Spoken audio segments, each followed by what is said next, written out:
Talk about the drug problem. It boils down to basic economics, supply and demand, and the demand seems to be especially high in Greenville County. So drug dealers are just finding more ways to get that product into the upstate. The Greenville County Sheriff's Office and a recovery center now are trying to work together to fix one of the biggest problems in the county. Our Aaron Rogers joins us here at 7 on Main to tell us all about it. Aaron.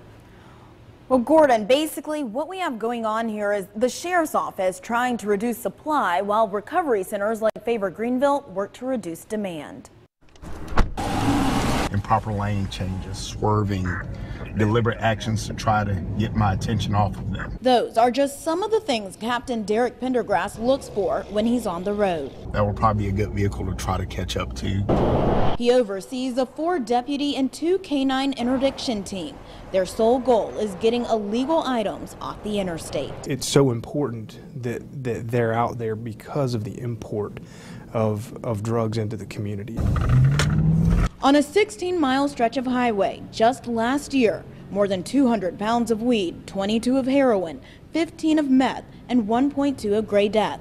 That doesn't include the pills, 20 illegal guns, nearly $35,000 in stolen cars, leading to 60 arrests. Mules come of all ages. Driving around, the captain told me the team has seen a lot. We've had a female driver that had a baby in the back seat in the car seat, and underneath that car seat was 14 pounds of heroin. It's a reality. The southeast region is really just getting cranked up. The Recovery Center Favor Greenville works with the Sheriff's Office. They're holding it at bay. And while they do, the Favor team steps in, creating a new hotline to hopefully reduce the number of people overdosing from buying the drugs trafficked into the county. There's an overwhelming need and not enough space.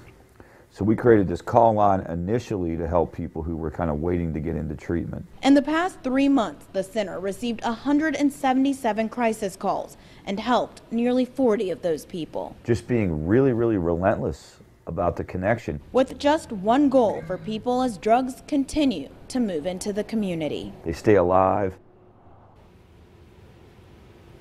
Now, Favor Greenville also created an emergency response team, emergency room response team. So what they do is they work with GHS.